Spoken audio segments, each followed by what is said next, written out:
Manila Broadcasting Company. DZRH, member, kapisanan ng mga broadcaster ng Pilipinas. Member KBP. Oras! Eksakto en punto. 6:02. Humahataw, humahagupit, lumalatay na komentaryo sa himpapawid. Dos por dos. Walang takot sa paghimay sa masalimuot na isyu ng bayan. Dos por dos. Humahataw na mga balita at impormasyon. Dos por dos. Ating damhin, ating lasapin ang hagupit na dos por dos.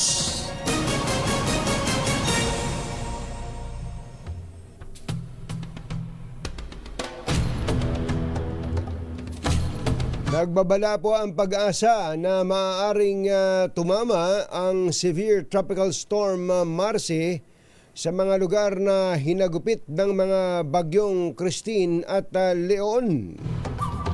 Dahil dito, pinaghahanda ng pag-asa ang mga lugar na dinaanan ni na Christine at Leon dahil mayroon silang muling o maaari silang muling bayuhin ng bagyong Marce na inaasahang magiging typhoon ngayong umaga.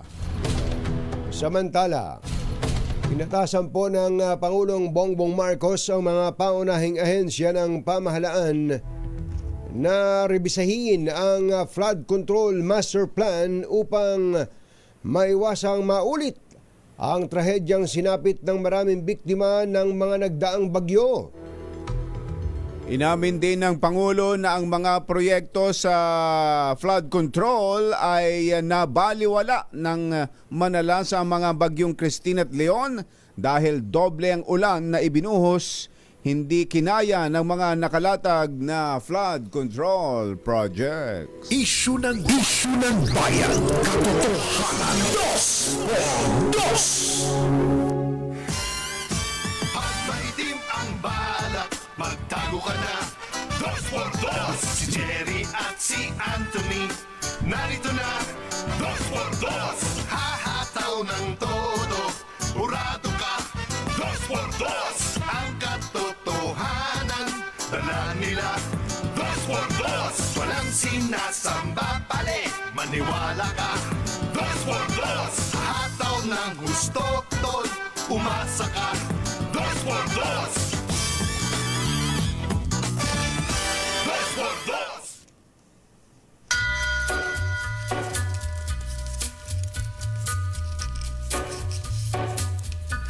Hi.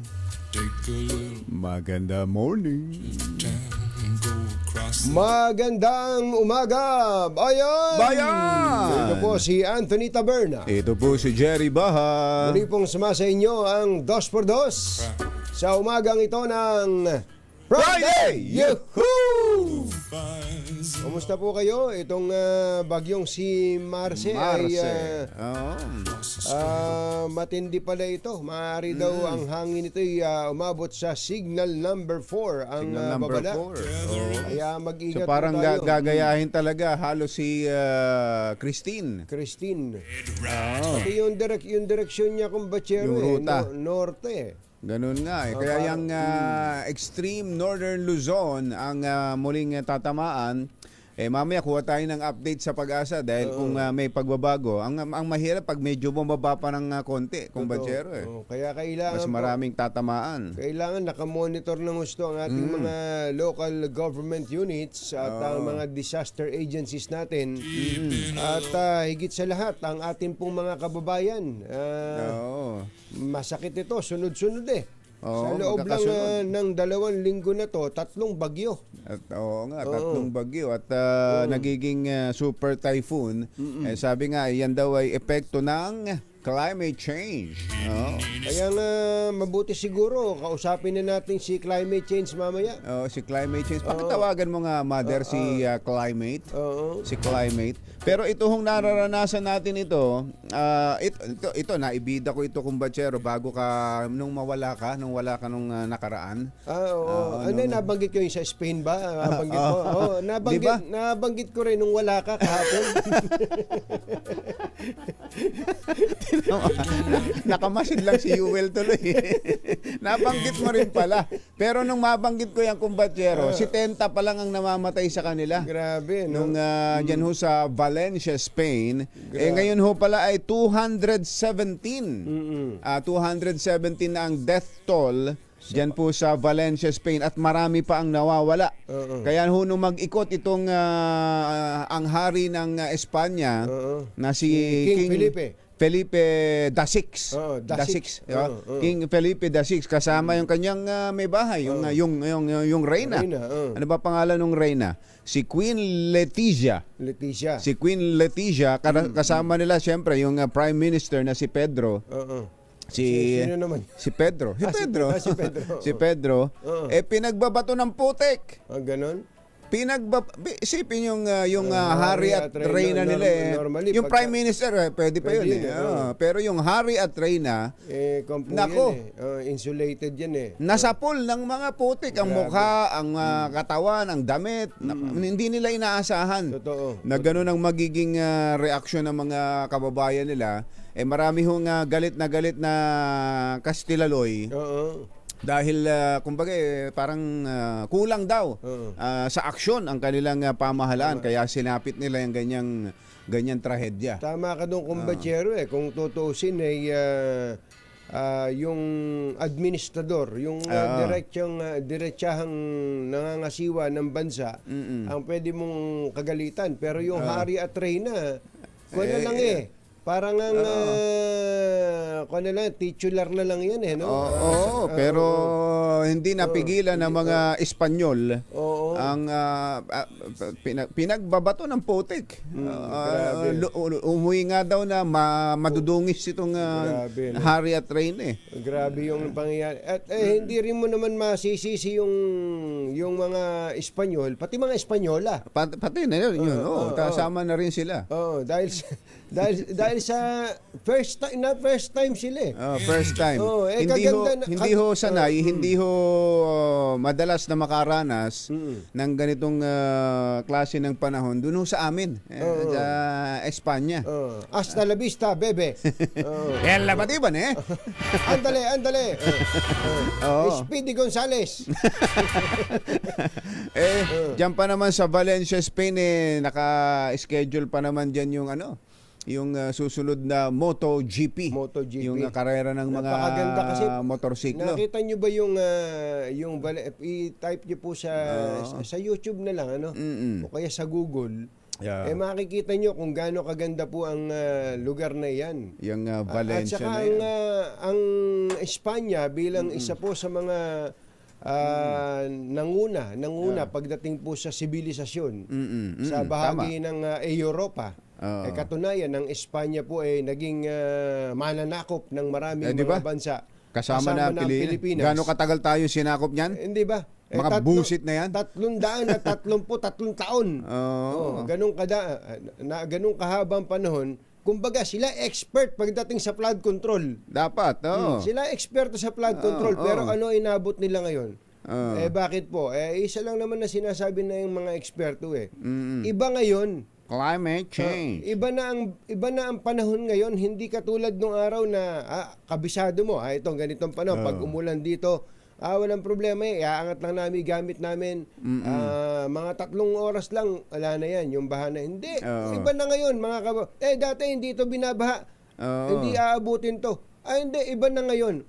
Napakarami pa mga lugar, hindi lang po sa Pilipinas, pati sa mga mauunlad na bansa, ang kapag binaha ngayon, pag inabot ng iba talaga. Ay, grabe itong si climate change. Ang mga kumbatsero ng bayan, Katunying at Ka-Jerry. Kaya nga mismong si Presidente nagsasabi kumbatsero na yung mga flood control talagang hindi kakayanin ito, sinabi mo na nga, mga eksperto ang nagsasabi. Ang Valencia na, siyempre, may flood control din yan. Nasa, rin yan malapit din sa dagat yan yung Valencia, Spain. Pero tinan mo, isang napakayamang bansang pinulbos ang Pilipinas Oo. ng mahigit 300 taon. Oo. Tingnan mo, sinapit din nila yun. Yung ganyong sitwasyon. Divina Valencia. Eto, tingnan Ayan, niyo po tingnan niyo, itsura. Tingnan niyo po itsura. Patong-patong ang mga sasakyan sa kanila. Parang undoy no? Oo, parang undoy ang inabot nila. nila. Ang mga sasakyang nakapara. Tingnan niyo po, ang gaganda po ng mga supposedly maganda yung flood control projects nila diyan. Oo. Oh, dahil at matatanda na 'yan. Daan taon na po yung mga flood control projects nila na ito. Walang sinabi. Oo. Anong sila'y buhusan ng kotak. Yung ulan na inabot nila, kumbatsero, mas marami pa yung ulan na ibinuhos ni Christine.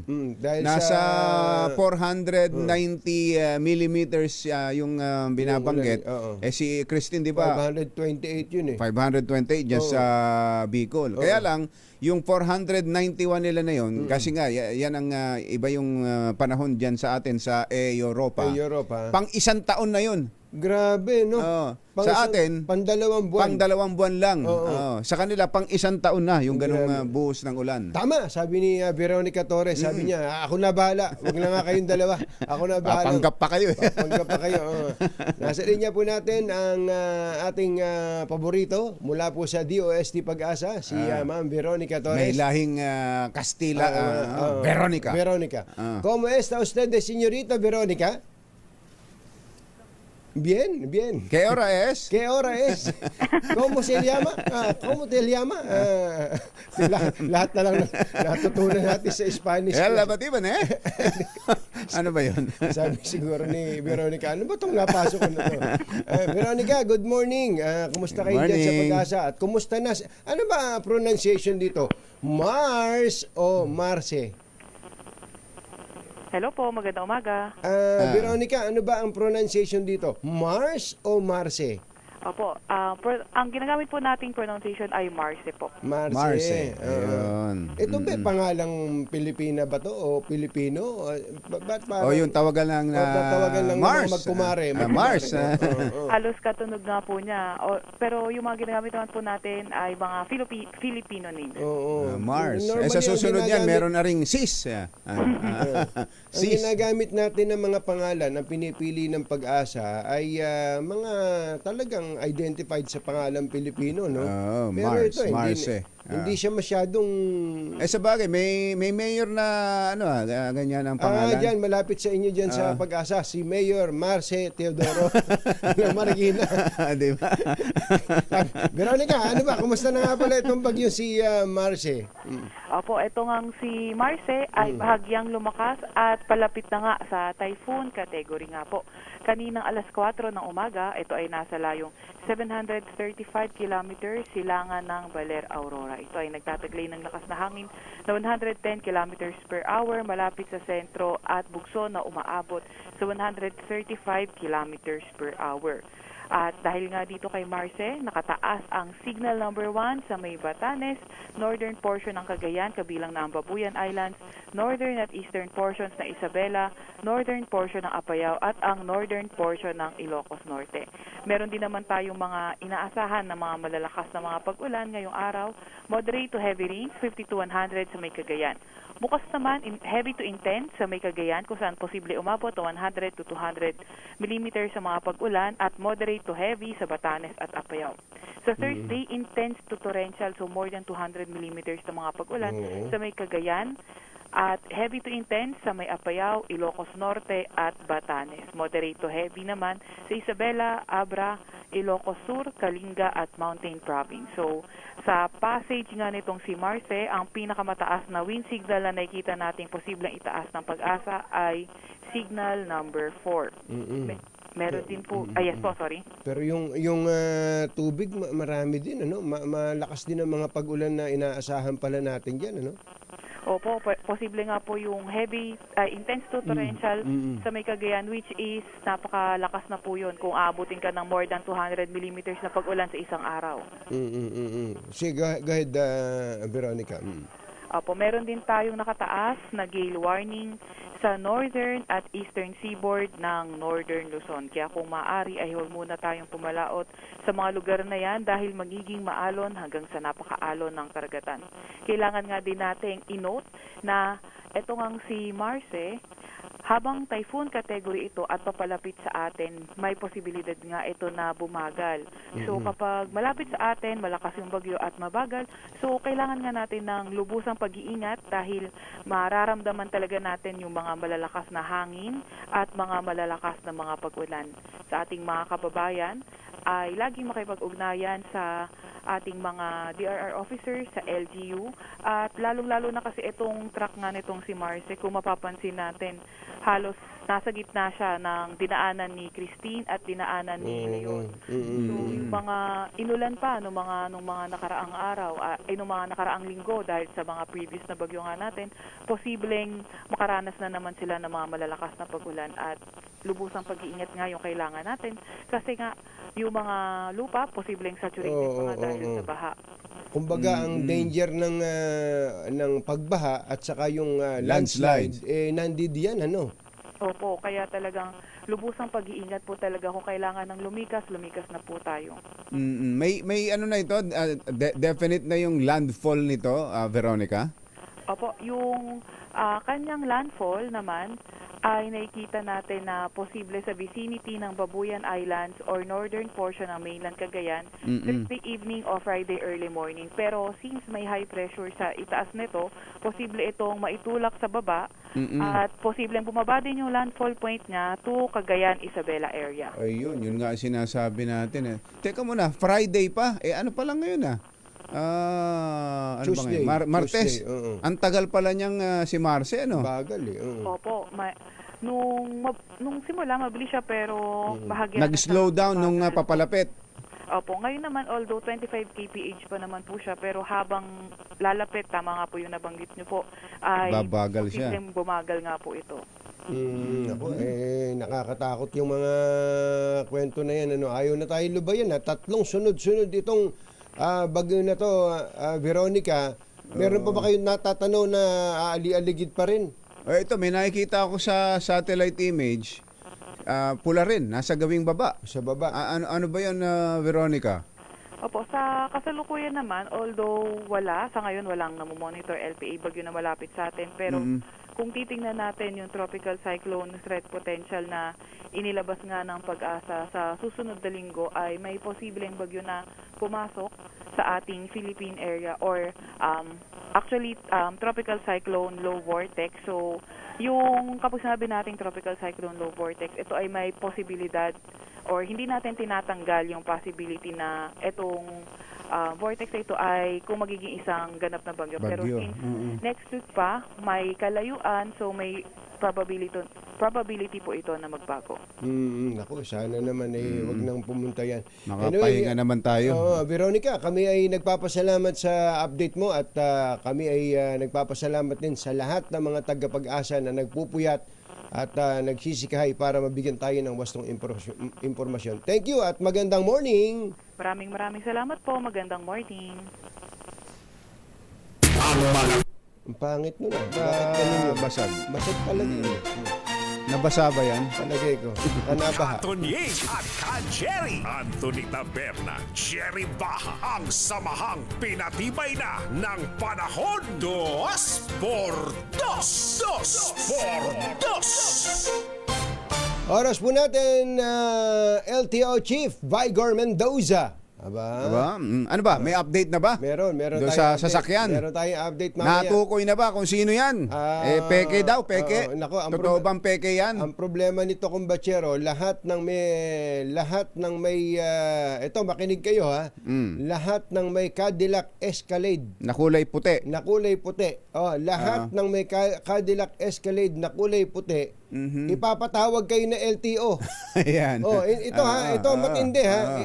Dahil sa kagagawa ng isa, dama yung balita natin, nasa 30 daw yung kakaunti lang pala yan. Ay, napakamahal ng sasakyan na yan, kumbachero. Kaya abangan po nyo at makakausap natin mamaya ang Yan- 24 daw 24? Ano yan? buong Puro, Pilipinas. puro senador? Bakit naman saktong-saktong bilang ng mga senador Para yan? mga sinasadya mo ay iba na. Hindi naman yata tama yan. 24? Yun ang bilang ng mga senador, Hindi pwede yan. Sabi siguro ng congressman, paano naman yung akin? Hindi yung tingnan mo binilang. na. Tingnan mo na. Kong, itim po yung sa inyo. Iba po yung itim. 24 lang pala sa buong Pilipinas. Yung puti. Ayan, Aba, matindi. Abangan natin ang update natin dyan sa pamamagitan po ng isang panayam mula po sa LTO. Oras mo natin, Achi, ahya, Mr. Jalam Tang, Lakyam Jap Dihun, 6:22 ng umaga, ACS Balita. Susunod na! Aasahan ACS Balita. Walang makakaligtas, walang makakalampas. San mang sulok ng kapuluan, Luzon, Visayas hanggang Kamindanawan. Basta't may balita, ipagwagwagan ng sikat na tagapagbalita. ACS Balita. Kasama ang 2x2 tandem Anthony Taberna at Jerry Baha. ACS Balita. Ang programang ito ay hatid sa inyo ng ACS Manufacturing Corporation, ISO certified, maker of world-class quality Pride detergent.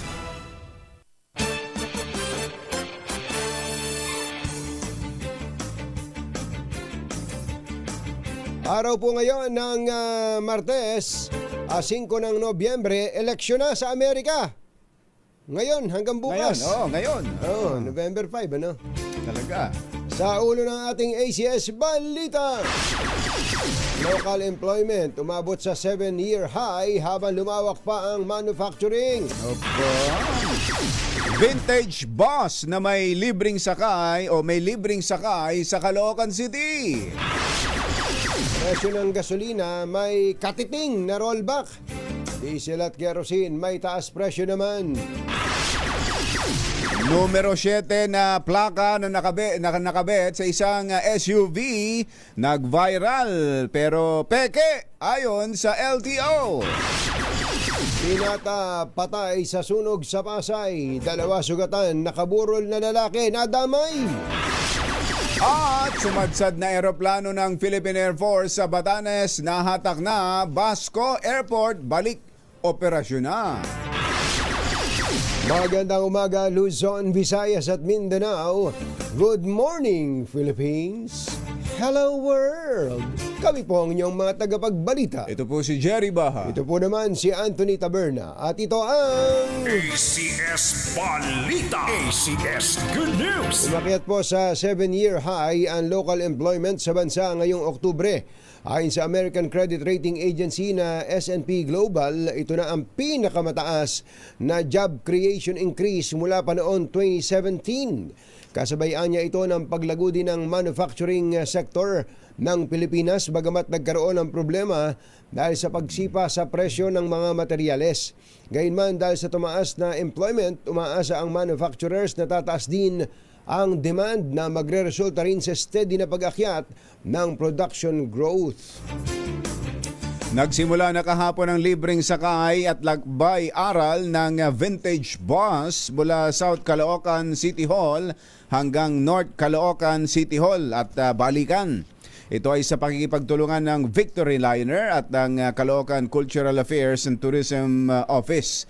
Gayunman, ang free rides ay tuwing Lunes lamang ng bawat buwan mula alas 7 na umaga hanggang alas 4 ng hapon. Babaybayin ng vintage bus na ito. Ito pa lang, yun pala yung driver mismo. Driver, yung driver. Yung vintage bus na ito. Parang kilala ko yung driver.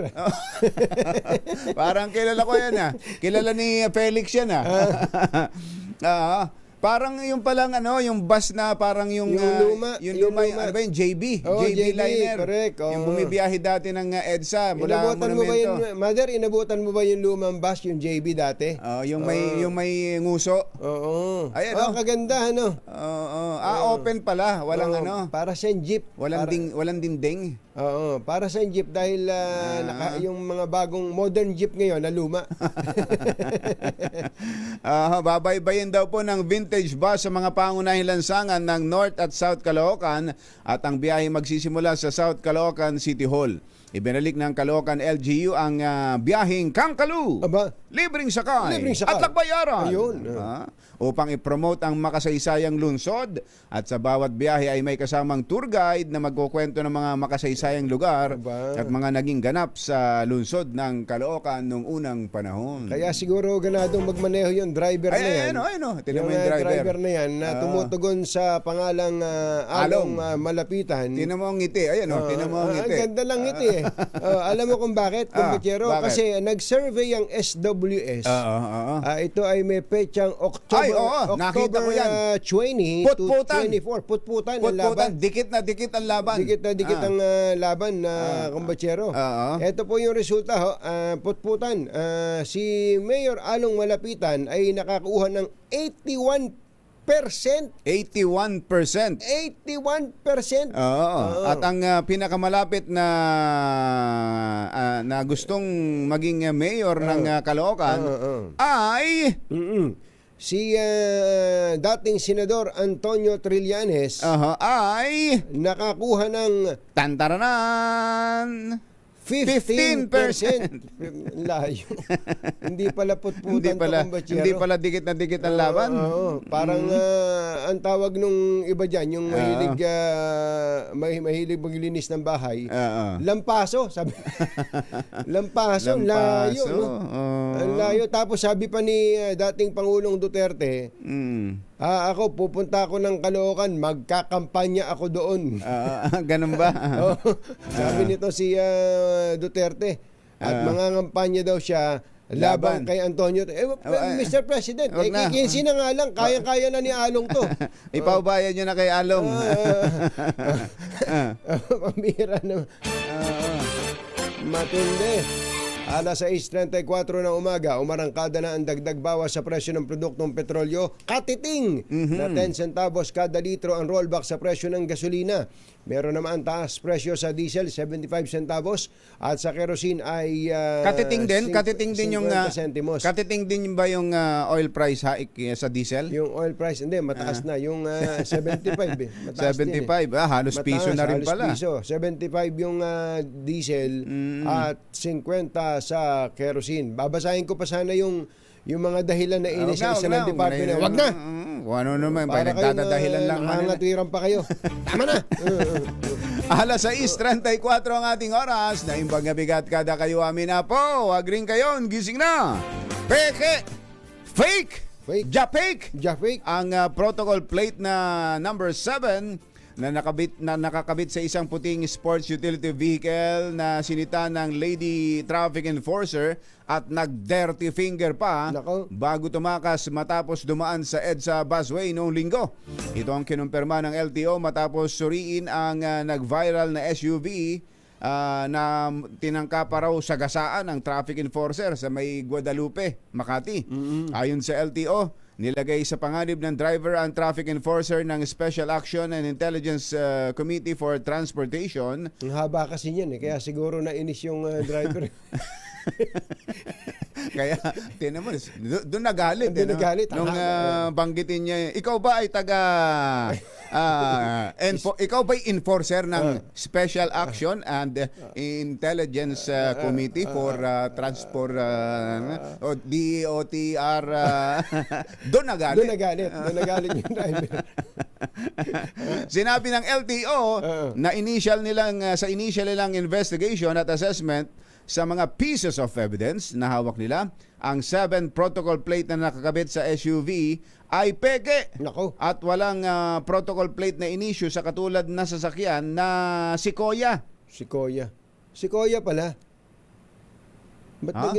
naging, hindi si kuya to. Hindi si kuya Si yan. ate to. Si ate. Oo. Ganun ba? Oo. Mamaya nga, Mamaya, linawin. sige, tanong natin sa LTO. Tiniyak din ng LTO sa publiko na maglalabas sila ng show cause order laban sa driver at rehistradong may-ari sa lalong madaling panahon dahil sa iba't ibang violation tulad ng disregarding traffic signs and improper person to operate a motor vehicle. Mistulang na-cremate ang 49 anyos na bangkay ng lalaking nakaburol nang madamay sa sunog sa Pasay City habang isang lalaki ang nasawi at 2 ang sugatan. Pasado alas 11 na umaga kahapon nang sumiklab ang sunog sa Cuyengkeng Street, Pasay kung saan 25 kabahayan ang nilamon ng apoy bago na apula pasado alas 3 ng hapon. Nagsimula po ang sunog sa ikalawang palapag ng isang bahay kung saan isang nakaburol na patay ang hindi na po nailabas. Isang 20 anyos na binata naman na nahimbing ang tulog ang hindi rin nakalabas ng bahay at namatay sa suffocation. Ayon sa pamilya ng nakaburol na bangkay, nagpanik sila sa bilis ng pagkalat ng apoy kaya hindi nila nailabas ang kabaong hanggang sa tuluyan nitong lamunin ng apoy. Naalis na ang eroplano ng Philippine Air Force na sumadsad sa Basco Airport sa Batanes.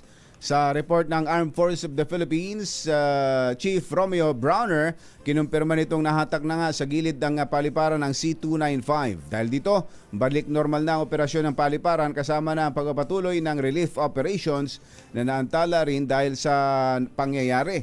Nitong November 1, natanggal ang nose wheel ng eroplano habang papalapag sa Basco Airport para sana maghatid ng relief goods para sa mga sinalanta ng bagyo. Susunod! Tito Boy! Kakausapin po natin ang LTO. Kung ano ba talaga ang sasakyan nito?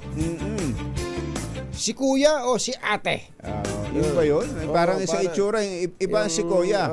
Ang si Kuya Toyota yun eh. Toyota. Ito Cadillac eh. O Cadillac. O kaya parang ano ba yan? Yung GMC ba yun? Yung ano? Yung tatak eh, no? Malalaki, oo. Parang American car to eh. No? American car. O yung Escalade. Escalade. Escalade. Oo. Yan at iba pa sa pagbabalik na ACS Balita. 6:38 ng umaga. This time check. Maker ng world-class quality Pride detergent. Hi! Maganda morning! Anong araw today, kumbachero? Today is Laundry Day Friday. Yuhu!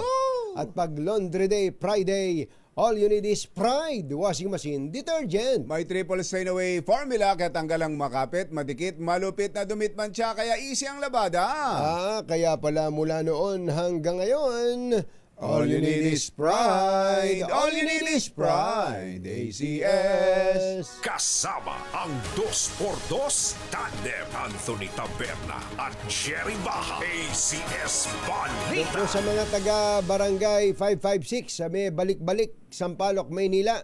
Ito yung malapit sa Station 4, Kumbachero. Oo. Sa may release ng tren. Correct. Ayan, yung mga nandiyan po. Lakasan nyo ang mga radyo ninyo. Ayan, yan lang ang gagawin nyo. Lalakasan nyo yung radyo nyo. Kung nanonood kayo ng TV, lakasan nyo rin. Kung nasa tabing kalsada kayo at pa-cellphone kayo at nanonood kayo sa pamamagitan ng YouTube o kaya Facebook, lakasan nyo rin dahil andyan lang po at nagmamasid. Nakatunghay, nakabantay si Sherwin Alfaro sa Pasko Panalo Probo. Kailangan medyo bago, medyo barado ng konti ang ilong. Ano? Pasko Panalo Probo sa Luzon Avenue. Sabi balik-balik. Ayan na, Luzon Avenue, balik-balik, Sampaloc, Maynila. Balik-balita tayo at andito na pala sa linya natin, kumbachero. Si Sige nga, Attorney alamin na nga natin. Greg Pua, ang Executive Director ng Land Transportation Office. Executive Director Pua, magandang morning! Si Katunying po at saka si Ka Jerry. Magandang umaga po, Katonying. Magandang umaga po, Ka Jerry. Magandang umaga po. Kaya lahat nakikinig po sa inyo. Opo, lumabas na po yung balita. Sinabi daw po ng LTO na fake yung number 7 na nakakabit doon sa isang SUV na nasabat nitong mga taga DOTR. But first of all, ano po ba talagang klaseng sasakyan yon? Katunying base po sa video, tama po kayo, White Escalade. Hindi po si kuya, hindi rin po si ate. Ayan, hindi si Kuya. Hindi si White ate. Escalade. White Escalade, okay? At sa inyo na rin po manggaling, gaano po ba kadami ang White Escalade na meron dito sa Pilipinas ayon sa LTO records? Konti lang po, Katunying. Wala pa pong isang buwan, Katunying. Wala pang isang buwan. Wala pang 30, ano? Wala pang Opo, ka. Oo. Ito pong plaka na to na nakakabit, yung number 7, fake. Bakit po nasabi ng LTO na ito po ay fake? Kasi po hindi po ito nanggaling sa LTO, hindi po to in-issue, wala pong in-issue ang LTO na protocol plate number 7 sa isang Cadillac White Escalade. At yung pong plaka mismo po ay hindi po galing po sa LTO, Katunying, Ka Jerry. Ano po pala tandaan na ito po ay fake? Meron po tayong mga security features po doon po sa ating plaka na ating ini-issue na hindi po natin nakita doon po sa plakang plaka nakita na po yan. doon sa video. Pwede po ba naming malaman pati ng mga kahit hindi ng enforcer para pag matukoy namin na peke pala itong Pag may nakita kami, sasabihin, fake yan! fake. Sisitahin na namin. Opo, pagpasensyahan nyo na po, Katunying, Ka Jerry, kasi pagka sinabi ko po kung ano yung mga security features na yun, Ganun ba? Gagayahin na rin nila. hindi na po natin malaman. Opo. Pagka po ba nag-i-issue ng protocol plate ang LTO, binabanggit po ba nung ini-issuehan ninyo kung saang partikular na sasakyan nila ikakabit? Opo, Katunying. Requirement po yun na isubmit po yung ORCR po nung sasakyan kung saan po ikakabit po yung protocol plate. Ganun pala, no? So hindi dapat nililipat-lipat na halimbawa sa araw na ito, ibang gagamitin ni senador o ni congressman na sasakyan, ililipat yung number 7 or number 8. Opo, maari lang po ilipat ito, Katunying, if with ma-inform po ang LTO po kasi ang importante po sa amin sa record po namin kung ano man po yung protocol plate na na-issue ay nandun po sa sasakyan na nakasaad sa aming record. So ngayon po na habang nag-uusap tayo, gaano po ba karami yung number 7 na totoo, hindi fake, na in-issue po ng LTO? Sorry. Executive Director, ano po yun? Pakiulit po. So, Katunying, yung inyong tanong medyo nawala po. Opo. Opo. Gaano po ba kadami ang totoo, hindi po fake, na number 7 protocol plate na in-issue po ng LTO? Po sa sa ating record, yung mga Napuputol. Balikan nga natin si Attorney, babalik kami ha. Juan, Ayusin lang natin yung linya. Sayang naman kasi gusto nating malaman, kumbatsero, kung gaano ito karami. Baka naman kung sino-sino lang ang inisyu nga ng LTO yan. Totoong protocol plate yan, hindi fake. Pero sino lang ba pwedeng gumamit yan? Oo nga. Diba? Baka naman kaya dating senador o dating congressman hindi na wala na sa posisyon pero gumagamit pa rin ng gano'n. Sige, balikan natin si Attorney Greg Pua. Sandali po lamang. Sa ibang balita muna, panahon na raw po para maisabatas ang panukala para sa pagtatayo ng mga permanente at storm-resilient evacuation centers. Sa muling pagbukas ng sesyon, sinabi ni House Speaker Martin Romualdez na dapat paghandaan na ang pagtatayo ng matitibay at ligtas na evacuation centers habang bumabangon ng bansa mula sa epekto ng mga nagdaang bagyo. Kaugnay nito, malapit na rin daw maisabatas ang kanyang House Bill 7354 o Ligtas Pinoy Centers Act. Layo nitong makapagtayo ng evacuation center sa bawat munisipalidad at lungsod sa buong bansa na fully equipped at disaster ready. Mukhang yan talagang kailangan ngayon mga evacuation center sa bawat bayan at lungsod Na matibay. na matibay, Na at matibay, yung hindi lang may bubong kundi may mga sapat na kagamitan Oo. para sa mga evacuees, kumbachero. Para sa specific purpose na yun, ano? Sa lahat ng klase ng kalamidad, mapalindol, dapat ganun, medyo matibay yung lugar, mapalindol, mapasunog o mapabaha. Yan. Yan na mga anong tawag ni speaker doon? Ito ang tawag niya, Ligtas Pinoy Centers Act. Ayun. Ito daw po ay permanent and storm resilient Ayan. evacuation centers. Sa bawat bayan at lungsod. Tama ka doon, kumbachero, hindi lang dapat storm resilient, pati earthquake resilient. Earthquake. Oo. Samantala, iniutos ni Pangulong Bongbong Marcos ang agarang pagsasaayos sa mga nasirang infrastruktura ng Bagyong Christine sa Laurel, Batangas. Sa panayam ng DZRH, sinabi ni Laurel, Batangas Mayor Lyndon Bruce na isa sa tututukang kumpinihin ay ang pinakamalaki nilang tulay na nasira ng baha. Ito ang naging direktiba ng Pangulo ng tumungo ito para mamahagi ng government assistance sa Laurel, Batangas, isa sa mga pinakahinagupit ng bagyo. Balikan natin si Attorney Greg Pua, ang Executive Director ng LTO. Attorney Pua, yung pong binabanggit, yung tanong po namin kanina, siguro para diretso na, lahat po ba ng senador ay merong number 7 na protocol plates na inisyu ang LTO? Base po sa aming record po, hindi po, Katunying. Ganon? Sino lang po ang wala? Siguro mas marami meron. Sino lang po yung walang I-double check ko po, Katunying, pero pagpasensya nyo na po kung hindi ko, wala po sa akin yung record ngayon, but yesterday I check it, meron po tayong mga senador na hindi po gumagamit. Lahat ng senador ay meron po. Opo. Yun pong mga dating senador na gumagamit, nagsasauli ho ba sila? ano ba policy dapat dyan? po magsoli. Dapat po magsoli po. Pero hindi ko lang i-double check po natin kung naisoli po yung mga protocol plate po nung huling 18th Congress po and the previous Congress. Opo. Kapag ka po ba nag-issue kayo ng protocol plate, ilang pares po yan? Ilang pares po yan sa bawat isang senador? For example, number 7. Opo. Ilang pares po Two pairs yung po. issue niya? Opo. Two pairs po. Two pairs. Katunying. 2 pairs lang. Opo. At sino lang po ang pwedeng gumamit? Pwede po bang gamitin niya ng girlfriend ng senador?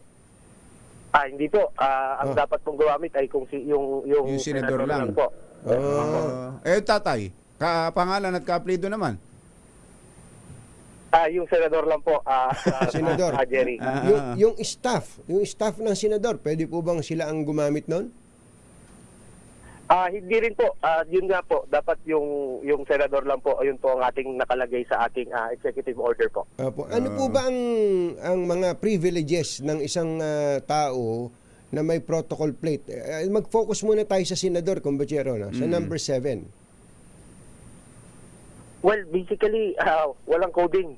Walang coding. Pero aside from that po, subject to traffic violation, traffic apprehension pa rin po yan. Hindi rin po sila pwedeng dumaan po sa busway dahil specifically po yung presidente, vice presidente, Senate President and the Supreme Court Justice po yung allowed po doon sa busway. Speaker of the House. Sila lang. Hanggang Speaker of the Speaker po, opo. Pasensya na. Hindi ko. Yung number 5, Chief Justice, hindi ba kasama? Kasama. Nabanggit niya. Nabanggit niya yun. 1 to 5. Okay. So ang sinasabi nyo, bukod sa libre sa coding, wala na dapat pribilehyo, wala na dapat kapanyarihan ang protocol plate na ito? Opo, base po sa ating executive order po, wala naman pong naka-mention na pribilehyo doon po sa mga mayroon pong protocol plate. Oo. Ng protocol plate. Ngayon po na napatunayan ninyo na fake ninyo ang nakakabit na protocol plate doon sa Cadillac. Sa Cadillac Escalade. Ano po gagawin nyo? Paano ninyo malalaman kung sino ang may-ari nun?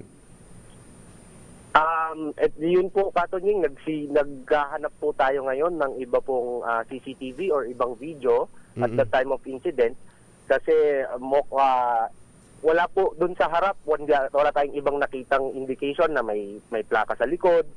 Pero baka po meron pong conduction sticker na which we can start na para ma-check po kung sino po yung nagmamay-ari po nung sasakyan po na iyon. Meron po ba kayong nakitang conduction sticker batay po sa video?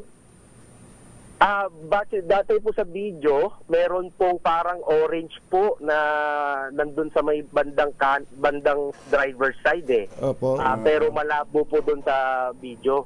So we are hoping nga, na makahanap ng ibang video, mas makita po na kung conduction sticker talaga yon, mas malalaman po natin agad kung sino po yung may-ari ng sasakyan. So kung wala pong conduction sticker at fake po itong plaka, ano pa po yung ibang paraan na gagawin po ng LTO to determine the owner of this vehicle?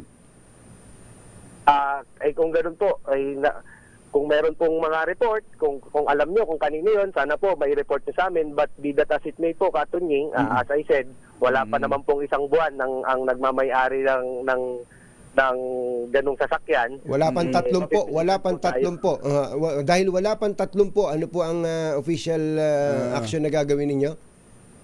Atin po pong pinag-aaralan na sulatan po yung mga registered owners po nung white Escalade na yon para po mapagpaliwanag sila kung hindi po sila yung nandun po, yung sasakyan na nandun sa video po. So lahat ng may white Escalade ay susulatan ninyo. Ano ang tawag doon? Show cause order. Opo, Katunying. Atin itong pinag-aaralan po yun, Katunying. We'll keep you posted po if if ganun po ang ating way. Sana po hanap pa po tayo ng video po na mas malinaw po. At saka sana ho yung sa coordination ninyo doon sa IAC para ayun parang may nakasulat parang may sa likod may video pang nakunan yung likod niya, attorney. Baka yung mismo mga tao diyan sa area at mga sasakyang nakasabay nung ng Escalade na yan makapagbigay ng dagdag na mga impormasyon. Opo, Katunying, Ka Jerry po. Kung makikita rin po niyo sa video, parang meron pong bus sa likod. Baka po may meron po siyang dashcam na maaari pong makatulong po sa amin po. Kaya nga eh. So kung ito'y mahuhuli, attorney, anong pwedeng mga panagutan nito bukod doon sa pagdaan sa busway? Yun po, yung unauthorized po ng paggamit po ng protocol plate po. Kasi fake na po yung kanyang ginamit po na plaka. Bukod doon, hindi lang sa fake, ginamit pa po yung protocol plate number 7 po. Ng mga senador. May mabigat ba parusa noon? May makukulong ba yan? Mga 40 years? Habang buhay ba yan? Bigat. Ganon ang galit. Pero ayon po dun sa inyong ano ba yun? Office order, memorandum order, ano ba yan? Circular. Anong nakalagay doon? May penal provision ba doon? I-double check ko po, Katunying. I-update ko po kayo. Pero pag atin pong pinag-aaralan itong appropriate penalty po na ating i-impose once we determine who is the owner. Opo, yun po isa. Yung driver ang mananagot, hindi yung owner. Ganun po ba? O pati yung owner? For the traffic violation of entering the busway po, if maalaman po natin kung sino po yung driver, yes, yung driver. But yung paggamit po ng fake na protocol plaka, plate sa registered owner po. Ayun, Last na lang po, ito'y number 7 ang tinututukan natin ngayon. Meron pang iba, number 8. Lalo kumbatsero, mas marami yun. Bago lang yan, kumbatsero. Tinangkapan niyang sagasaan yung traffic enforcer, di ba? Bukod na kasalanan yon, bukod na violation yon. Opo, it is up to the SAIC po yung kung ano man po yung threat na kanyang naramdaman nung time na yon. She can file the appropriate charges po. Tsaka yung- separate to the administrative charges that we will file. Tsaka yung pag ano, may isinenyas daw, kumpatsero. Paano ba yon? Ang Paano ba yung... huwag mo nang gayahin. Hindi Yung nga. Paano middle ba? finger, middle Oo, finger. oo, Oo, oo. Nag-dirty finger pa raw eh. Hindi ko po napansin yun, Kato. Oh, hindi, saka yun Hindi eh, ko nakita. baka ko na yun, kasama na yun sa assault upon a person of authority. Oo. Oo. May kasama sa likod eh. May nagbukas ng bintana sa likod ah. Nilagyan nga ng picture ng ibang tao. Oo, ang bihira. Well, anyway po, last na point na lang. Dahil kayo naman sa LTO ang gumagawa ng regulasyon tungkol po sa protocol plates na ito, at total naman mahilig silang gumamit ng protocol plates, whether it's number 7 or number 8, especially number 8, more than 300 po yan. Ibig sabihin yan, kung 2 pares per congressman, 300 times 2, 600 pairs yan, kumbatsero, ano? Ang tanong po natin, total gusto nilang ipakitang sila congressman, iyabang nilang sila senador, especially yung congressman nga, mahirap hanapit marami. Pwede po ba na uli-uli kapag ka nagpa-imprenta kayo ng protocol plate, ibalik nyo yung dati na nakalagay po Yung district. yung district ng congressman na gustong ipaalam sa mundo na siya congressman? Sige, pag-aaralan po natin, Katunying, we will coordinate po with Congress regarding the design of the protocol plate number 8 po. Kasi base po sa ating department order, the design would be coming from the agency. Meron lang po tayong limitation as to number of letters po. Meron din po tayong requirement na wala man pong district nakalagay po doon sa ating department order na kailangan po meron pong unique identifiable letter or number po doon sa protocol plate. Opo, Doon sa pero owner. ang point nga po natin dun, maaaring malaman ninyo, LTO kayo o traffic enforcer, alam ninyo yung mga security features niyan. Pero mas maganda yung publiko mismo makaalam kung sino gumagamit ng mga protocol plates na yun eh. Yun nga ang point natin. Total naman, Gusto nilang ipaalam sa mundo na sila congressman na nakasakay doon, ipaalam na nila kung sino yung congressman na yon. Anong district? Anong Ibalik yung district? dati. Nandun naman po dati yun Wala, 'di ba dati alam niyo yan, attorney, dati naman nung unang mauso yung number 8 na yan. Andun yung district, malinaw eh. Lagay na po natin, total naman kayo po ang gumagawa nung protocol plate. Pagka sinabi ng congressman, ayoko ilagay yung distrito ko, wag niyong bigyan. Opo, kayo naman ang nag-iimprenta, hindi naman sila eh. Opo. Pag-aaralan po natin, Katunying po. Ito po. Sige po. Attorney Greg po maraming salamat po sa inyo. Ayaw naman namin kayong malagay sa balag ng alanganin, pero pag kami nagtanong na congressman, sabihin nyo kami nagsabi.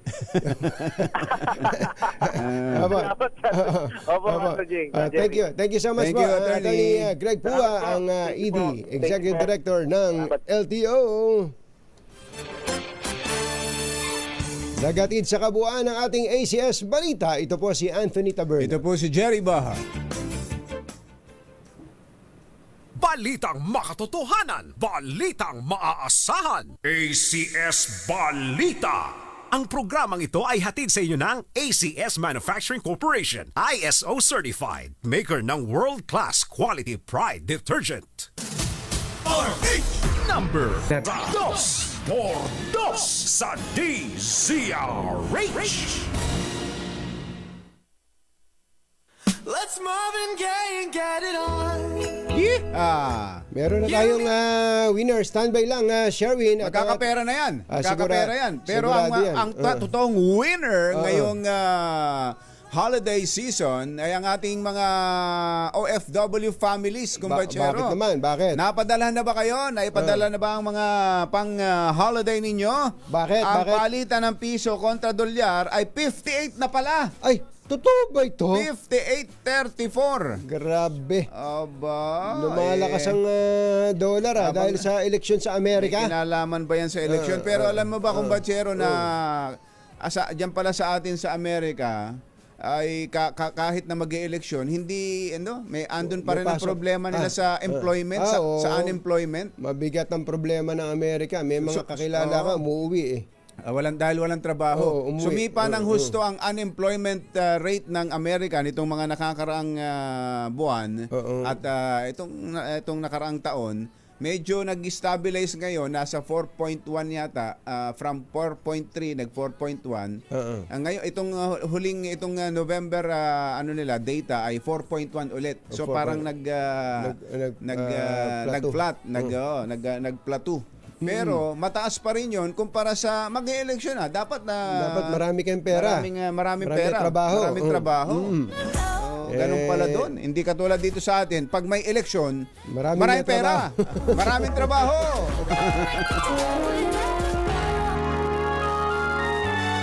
Kauna-unahan sa Pilipinas. Manila Broadcasting Company. DZRH, member, kapisanan ng mga broadcaster ng Pilipinas. Member KBP. Oras. Kapopoy, Engineer Tony Nanggel, 12 minuto na makalipas ang ikapito ng umaga. 7:12 ng umaga. Balitang bagong-bago. Balitang dapat alam mo. Balitang magdadagdag ng talino. Dahil bagong impormasyon, makibalita. Unang-una sa DZRH. Pangunahing balita. Kasama ang 2x2 tandem nina Anthony Taberna at Jerry Baha. Sa ulo ng ating mga pangunahing balita, DPWH inamin na hindi akma ang flood control project sa nararanasang climate change. Flood Control Master Plan pinariribisa ni Pangulong Bongbong Marcos. Sundalo na naputulan ng daliri sa resupply mission sa Ayungin Siol, balik trabaho na.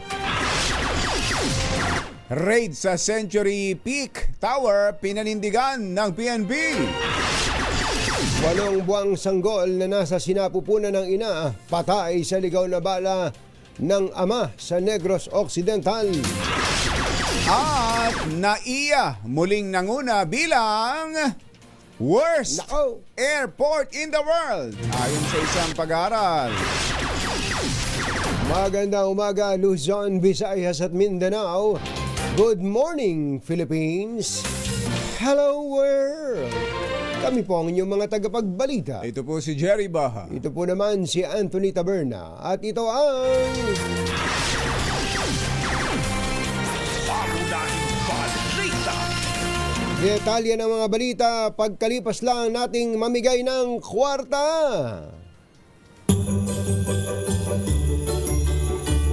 Panalo ang Pasko sa DZRH. Dahil sa Pasko Panalo, mas malakas promo. Puntahan na natin ang location ng ating roving team. Namamasko.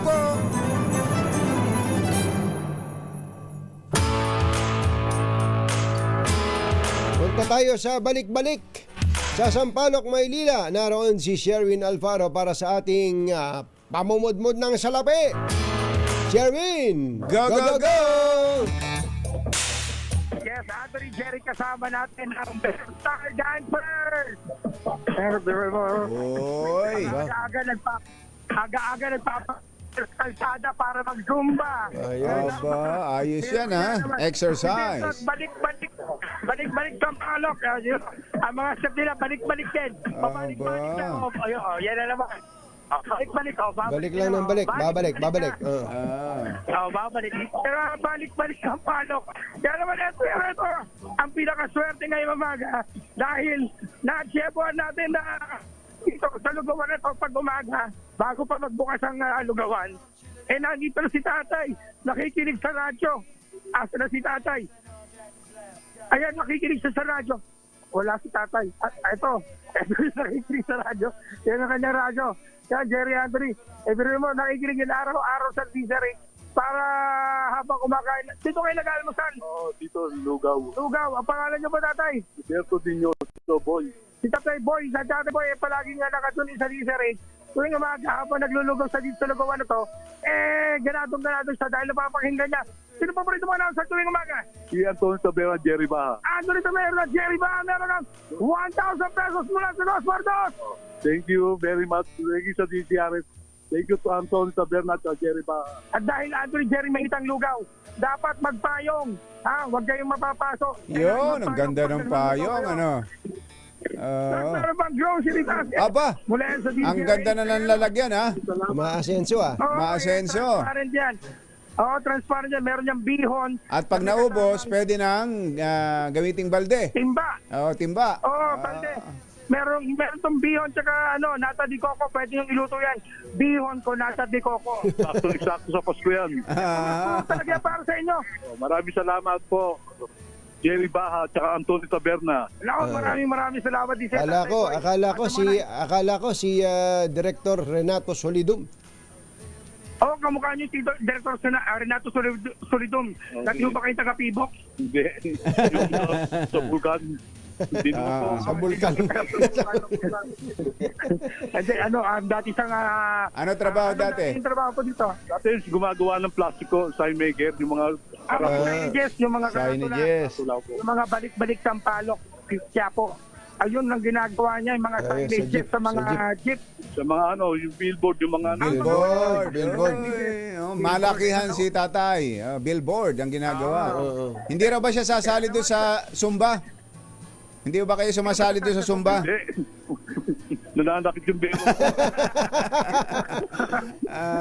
Nag-aabang na lang ng lugaw. Ayun. Pag nananlugaw po. Thank you, tatay.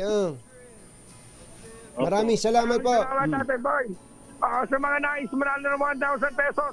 At syempre, nag-grocery basket ng Deezer H. Tumutok lamang sa Deezer H para sa Deezer H Pasko Panalo Promo. Aris number 6, Sherwin Batalvaro, Deezer H. Una sa Pilipinas, una sa Pilipino. Best they can. Mga nangunguna at mga bagong balita sa DZRH. Pangunahing balita. 7:18 ng umaga. This time check. Berna at Jerry Baha. DZRH. Pangunahing balita.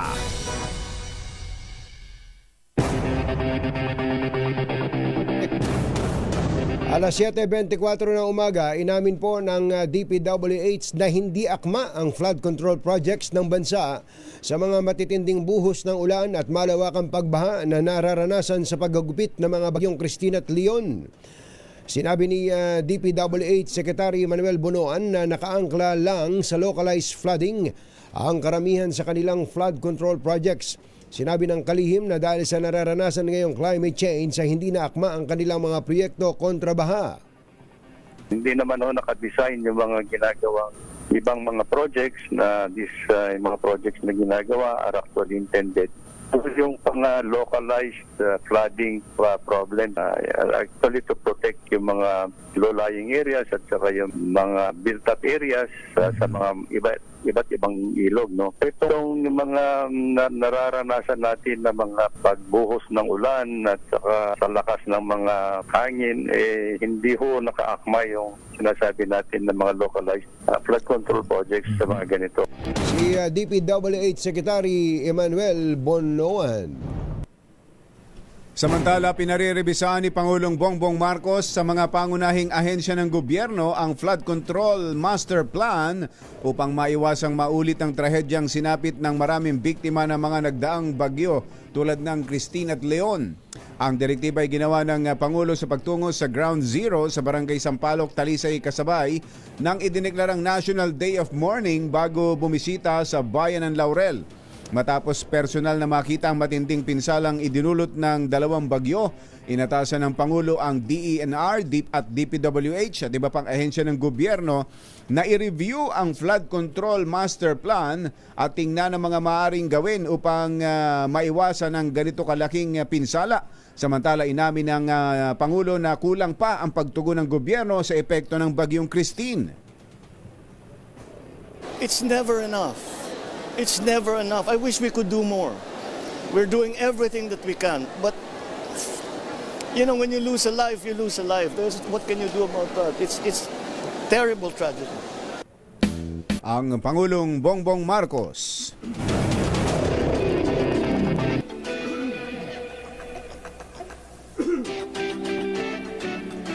Kaugnay po niyan ay kausapin po natin ang Executive Director at Vice Chairperson ng Climate Change Commission, si Secretary Robert Borge. Secretary, magandang morning! Si Katunying po ito at saka si Ka Jerry po. Magandang umaga po, Katunying at Ka Jerry. Maraming salamat sa inyong imbitasyon na makasama kayo ngayong araw. Opo, Secretary, ang mga pagbaha po ngayon ay talagang sabi nga nila hindi na ordinaryo. Extraordinary po ang pagbaha.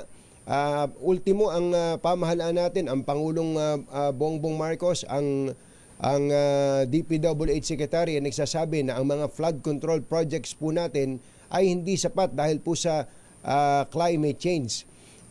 Sa pag-aaral po ba ng Climate Change Commission, ano ba ang pwedeng gawin para po makaagapay po ang ating bansa? Una po, Katunying, tayo ay nagpapaabot ng ating pakikiramay sa lahat ng nasalanta ng bagyong Christine at Leon. Ina-underscore lang nito na pagdating sa preparasyon sa disaster, kailangan lalong pag-itingin hindi lamang ng pamahalaan, kung hindi ng lahat ng sektor ng ating lipunan para maprotektahan ang bawat buhay. Patungkol naman dito sa sinasabi ninyo, importante na malaman ang sinasabing projections nga for climate. Tama naman ho.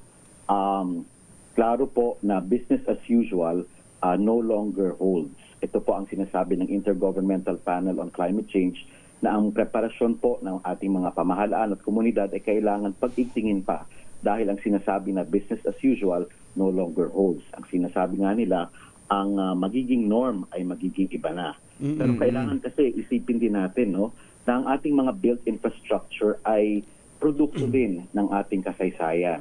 In other words, what we have right now, whether it's in terms of policy, also when it comes to infrastructure, produkto ito ng ilang dekada. At dahil nga nag-iiba na ang takbo ng panahon, even ang water level natin, ang downpour ay mas intense na, kailangan pag-aralan natin siguro kung ano yung mga standards na nararapat dahil magkaiba na ang panahon noon at ang panahon ngayon. Lagi nga naming naririnig sa ating mga kababayan kapag ka po dumadating ang mga matitinding pagbaha. Dati naman hindi kami inaabot ng baha eh.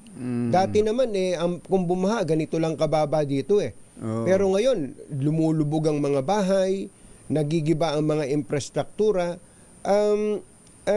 Yung Climate Change Commission po ba, meron ba kayong specifically, pupuntahan namin yung flood control. Meron ba kayong flood control funds?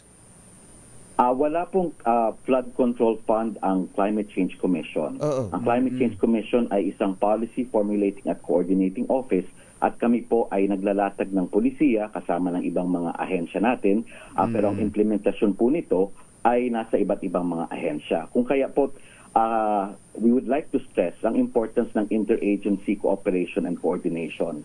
May iba't iba po tayong mga batas, may iba't iba tayong polisiya, lalong-lalo na when it comes to disaster risk reduction. Meron na po tayong National Disaster Risk Reduction and Management Plan 2020 to 2030 at nakapaloob po dito ang iba't ibang mga paraan at polisiya pagdating sa flood water management. Kasama na rin po dito ang Philippine Development Plan 20 ang latest po. For the first time, to the credit of the government, nagkaroon ng isang chapter on disaster risk reduction and climate change. Pero ito po ay medyo bago lang. So kinakailangan po na talagang mas pabilisin pa ang pag-roll out nito. Kasama na rin po dito ang National Adaptation Plan na ginawa ng Climate Change Commission para mabigyang highlight o mabigyan ng spotlight ang pangangailangan. Kasama na rin dito ang pag-manage ng floodwater. Mainamot nilinaw nyo yan, Secretary, dahil sa ang Climate Change Commission naman ay hindi masyadong kilala ng ating mga kababayan at ang naririnig lang natin madalas itong nangyari sa ating ito ngayon dahil yan sa climate change. Ayun, oo. Baka bigla kayo masisi ngayon. Ang commission! Yung Climate Change Commission na may kasalanan. Ano bang particular na ginagawa ng Climate Change Commission bukod doon sa binanggit ninyo na pag-coordinate o pagsasama-sama nitong mga iba-ibang agencies, government agencies natin? Maraming salamat sa tanong na yan dahil importante. The Climate Change Commission is a relatively new and young government agency. It was created by RA 9729 at nilalayon nga nito na pag-igtingin pa ang preparasyon at pagpaplano ng ating pamahalaan when it comes to climate change. Again, meron tayong malawakang National Disaster Risk Reduction and Management Plan under the DRR law, pero ang climate change ay nakatutok lamang sa climate change. With that said, importante na patuloy ang pakikipag-coordinate ng ating mga ahensya. Ang value po ng Climate Change Commission ay nagbibigay ito ng direksyon, nagbibigay din po ng impormasyon sa iba't ibang mga ahensya natin. For example, ang climate change projections, pagkatapos kung ano pang pwedeng mangyari. When it comes to climate change po kasi, hindi lang siya pagbaha. May mga iba't ibang nakapaloob pa dito under the UNFCCC. Tulad po ng dito, dahil ang mga bansang katulad ng Pilipinas ay very at risk at vulnerable, kailangan may mga tulong na ginagawa ang iba't mga bansa. Dahil ang punto po natin, ang climate change ay global, historic, at systemic. Tama, At global. ang mga ito, ang ating climate change ay naaapektuhan at nararamdaman natin ng local, pero ito po ay produkto ng panahon at ito po ay produkto ng pagbuga ng carbon sa ating ng greenhouse gases sa ating atmosphere. Ito po ay historically gawa ng mga industrialized nations. America, China, yan, sila ho ang pinakamalalakas na magbuga ng carbon emission. Ang Pilipinas naman napakalinggit lang na bansa at kung titingnan yung kung ano man ang contribution natin diyan sa pollution na yan, laki naman ng damage sa atin. Napakaliit lang kumbatsero. Kaya hindi ho wala tayong magagawa para ma-reverse kung tayong gagawa, ang Pilipinas lang to reverse the effect of climate change. So ang magagawa lang natin, Secretary, ay mapaghandaan talaga kung ano yung projection, ano yung inaasahan, dala ng climate change. Tama po ba?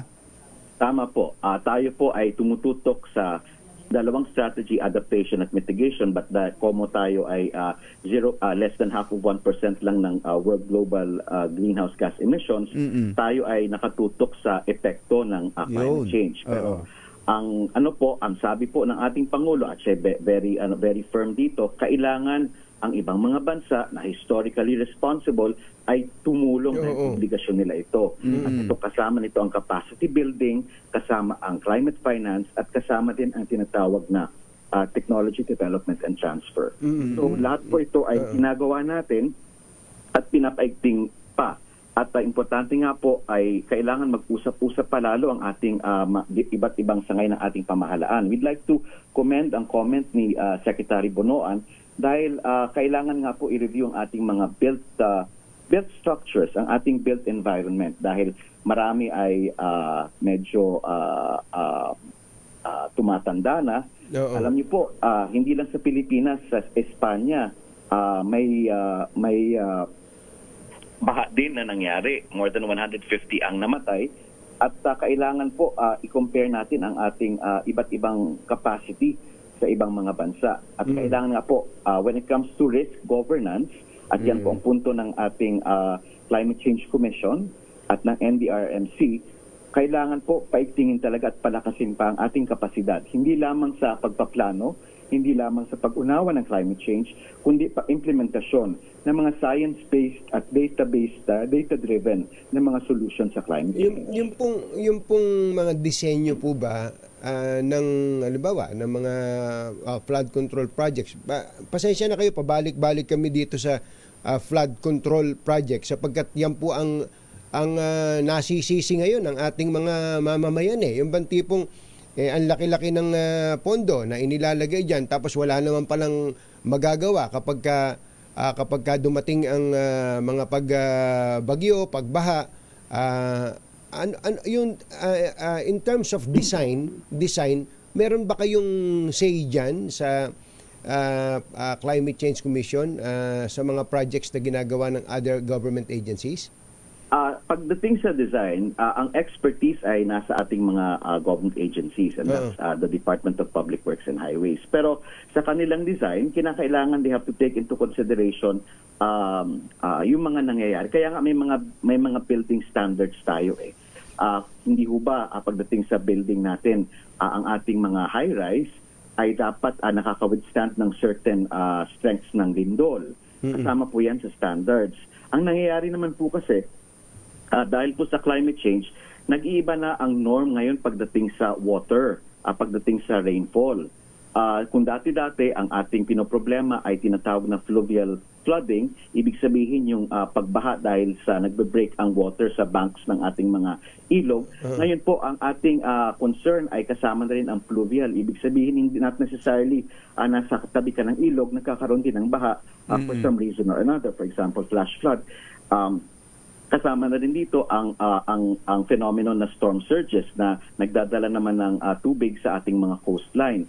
So these are new norms na tinatawag natin. At sinasabi din ng mga eksperto natin ng pamahalaan at ng Intergovernmental Panel on Climate Change kung kaya't dapat ito ay na-integrate. Kung kaya't sinasabi nga nila, it's important that we put science front and center when it comes to planning, design, and implementation ng ating mga programa pagdating sa climate change at iba pang mga disasters. Opo, last question ko po. Alam niyo, itong malamang, habang nagkukwentuhan tayo ngayon, yung mga nakikinig sa atin, ano ba itong pinag-uusapan ng mga yan? Climate change. Tanggapin natin ng totoo, ito po'y hindi sexy na usapan.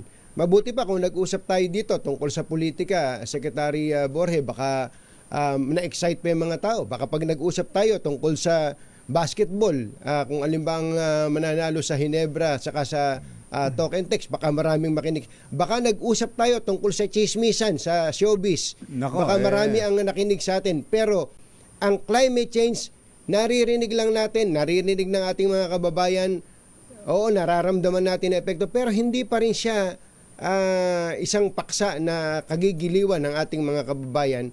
Meron ba kayong ginagawa para po itong climate change na to manguya, mas maintindihan ng ating mga kababayan, hindi lang po yung mga learned, mga dalubhasa, kundi yung po mga nasa baba ng ating lipunan? Tama ka, Katunying. Importante when it comes to climate change talaga, ang the daily first is strategic vision, at day one naman, meron ng pinakita ang ating Presidente, Presidente Bongbong Marcos kung anong vision for a climate resilient Philippines. Pero syempre, kailangan sa implementation nito, it's a function of time, Kung kaya kailangan, meron tayong polisiya. Now, meron naman tayong iba't ibang mga polisiya, yung mga sinabi ko kanina, including ang National Adaptation Plan, which is actually the first ng ating bansa na nagawa under PBBM. Tayo ay the third ASEAN country to submit this to UNFCCC. Pagkatapos tayo ay 56 sa buong mundo. Importante na science-based and data-driven ang ating mga plano at desisyon. At importante po talaga dito ang everyday na ginagawa. Tama ka, hindi siya sexy. For some reason din, ang mga tao, pag sinasabi, tinutukoy natin ang agham, nagsha-shutdown. Ang nagiging reaction ng mga tao is reactionary tayo. Yun ang kinakailangan baguhin natin at yun ang punto din ng ating National Disaster Risk Reduction and Management Plan and National Adaptation Plan. It's preventive adaptation and it happens every single day and it happens with the strength of science and the data. Kung kaya importante po na maintindihan, maunawaan ng ating mga tao na when it comes to climate change at when we talk about weather, hindi na siya weather lang.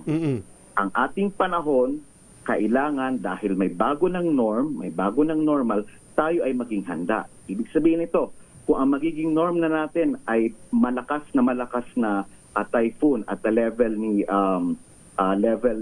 Christine. Ni Christine. Ibig sabihin, ang ating paghahanda nagsisimula warning pa lang.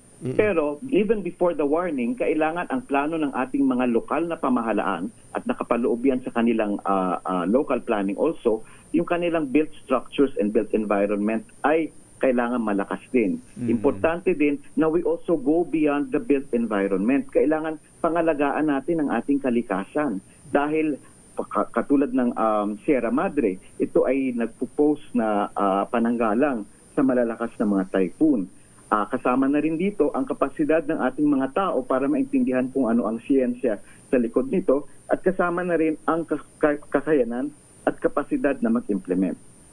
Sabi nga namin sa Climate Change Commission, hindi sexy ang science, pero ito ang magiging solusyon sa problema natin when it comes to climate change. At nasabi na yan ng IPCC na science will lead the way.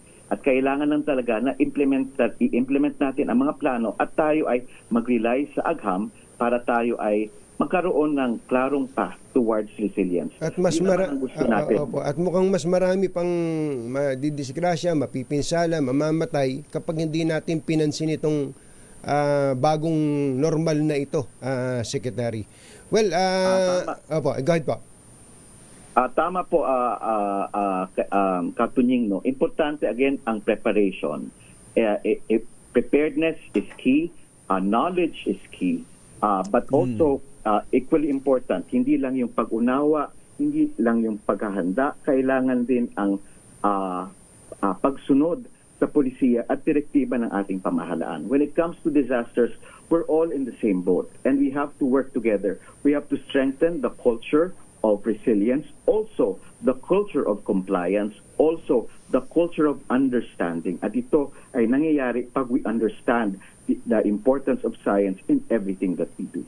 Itap nyo siguro yung mga artista, no? Pwede ba yon? Mga artista, mga influencer, para makatulong sa information drive man lang. Yung mga sinabi nyo, isang libro na, makakagawa na kami ng isang libro dun eh. Kaya lang, yung point eh, para mahuya, para mas maintindihan ng ating mga kababayan na tanggapin na itong totoo na to, that we are living in a new norm. Thank you, Katunying. Can we take you up on that offer? Actually, naghahanap din ng paraan ng ating Climate Change Commission at iba't iba nating ahensya na mag-champion, magkaroon ng mga climate champions para lubos na maintindihan ng ating mga tao na when we talk about weather, when we talk about climate, from day to day to yung climate nga na matagalan, kailangan it's not sexy. Hindi dapat we don't consider it not sexy. We consider it life enhancing and life protecting.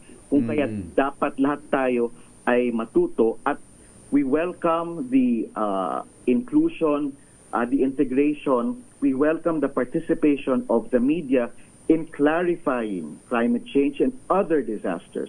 We welcome the participation of our citizens, our academics, and even our celebrities, our famous personalities, to make sure that our people know the challenge of climate change and other disasters. Dahil sa totoo lang po, lahat-lahat naman tayo magkakasama-sama. At nakakadurog po ng puso na after this, siguro, we need to refocus and do more together as a country. Dahil ang gusto lang naman natin ay isang Pilipinas na isang bagong bansang matatag.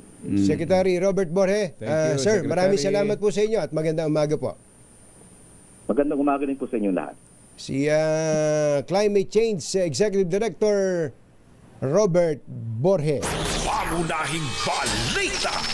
Magandang umaga rin kay DNR Secretary Tony Loizaga na siya palang kinatawan ng presidente sa Climate Change Commission. Good morning, 7:45 ng umaga. This time check is brought to you by ACM. Mga nangunguna at mga bagong balita sa DZRH. Pangunahing balita. Metro Manila ngayon. Eto na sila! Oy, happy birthday muna kay Fireman First Class Razor Arconila. Razor Arconila. Matalim ba yan? Matalim ba si Razor? Matalim ito at makapagpapatunay niya na yung Bicolanong dating Navy Chief na si Admiral Adeluis Bordado. Ayan. Happy birthday, At nabanggit Fireman First Class Razor Arconila. Nabanggit mo Bicolano. Happy birthday pala kay Kuyang Neptali Panes, ang O1 ng Masbate. Kuya Neptali Panes ng Masbate. Happy birthday po sa inyo. Masbate naman yan. Sa Cebu naman, isang Cebuanong doktor. Si Dr. Manuel Legaspi ng Minglanila, Cebu. Ay nagbe-birthday din ngayon. Happy birthday at happy birthday din kay Tita Edith Ancheta. Happy birthday. Isa pa, si Michael Ray Dadpaas ng ACM Homes dyan sa Imus, Cavite ay nagbe-birthday din ngayon. Sabi ng tatay niyang si Raymond Dadpaas. Yusek Ariel Nepomuceno, magandang morning. At nga pala, si Congressman GP Pajernos. Kong GP ang namamayagpag na broadcaster ng DCRH. Ay nakatutok daw sa atin yun. Tuwing Sabado. Tuwing linggo. Linggo pala. Malinigaw. Anong oras ngayon?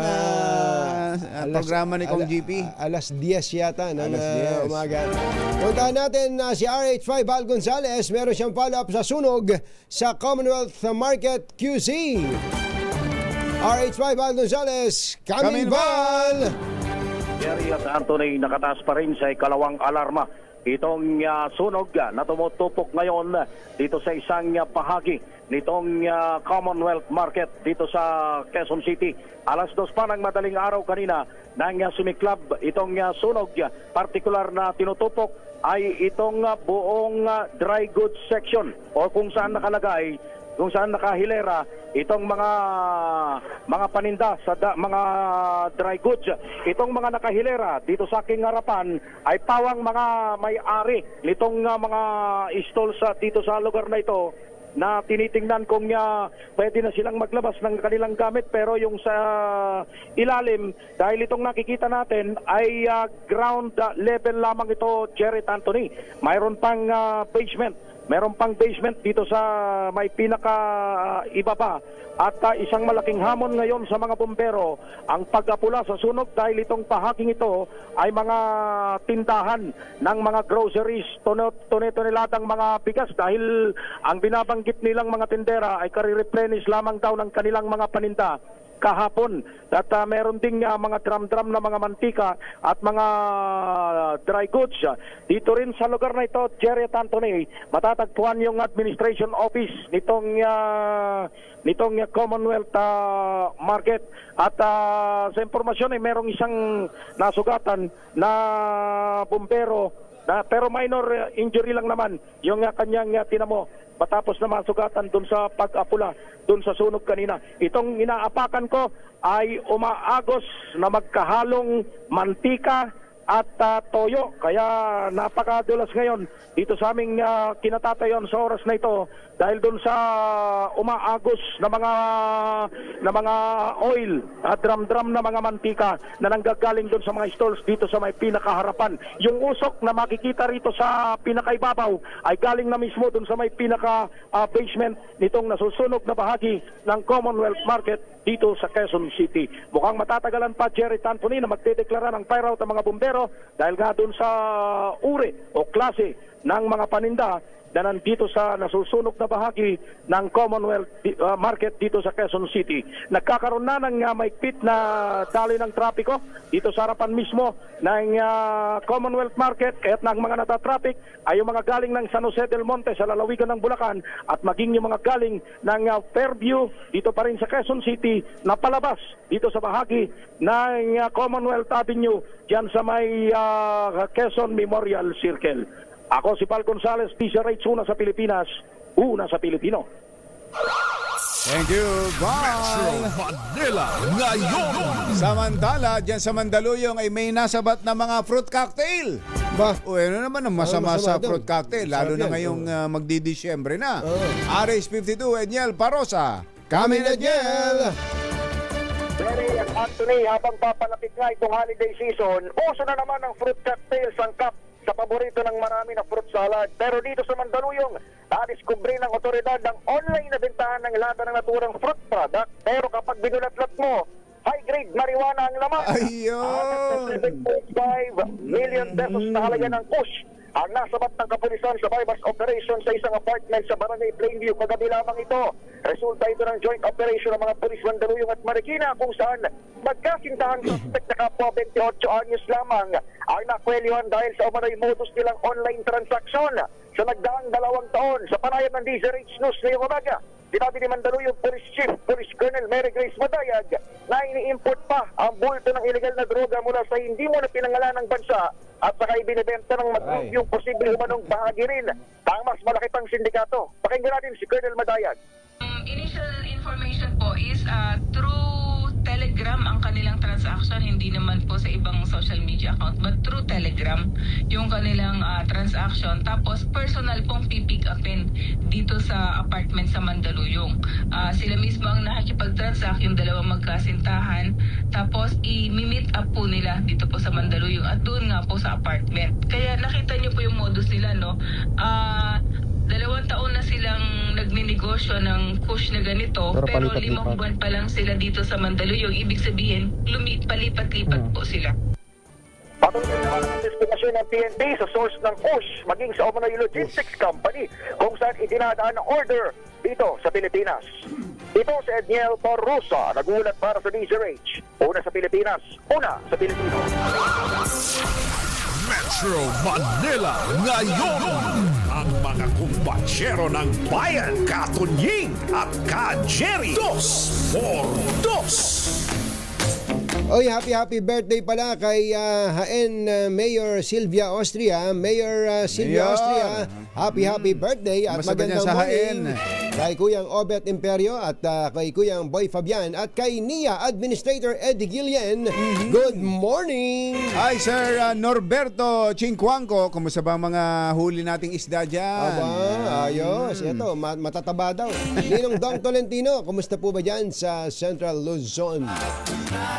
Baka kailangan nyo ng palitan yung bubong ng inyong mga bahay, ha? Oo, buti na lang. May bubong na maasahan. Kaya sa state-of-the-art technology, May aluminum na. may pintura pa. Now available na rin sa pre-painted tiles Para pan. sa eleganteng bubong na matibay na, makulay pa, mag-Cherry Loom pre-painted ka na! Bilis ng oras, kumbatsero. Pero yung ating mga kababayan sa Amerika, mga Filipino-Americans, Ayan, botohan na, Naku, botohan mamaya. na. Actually, last day ng botohan eh. Sino kaya? Oo. Sino kaya sa dalawa? Lakay, sino ba ang manok mo? Yung puti ang buhok o yung malaki ang balakang? Rasya yan eh. Rasya yan. Bye! Happy weekend! Woohoo! Damdaming bayan. Susunod na. Two American kids growing up in the heartland. Jackie gonna be a football star. This time check is brought to you by ACS Manufacturing Corporation.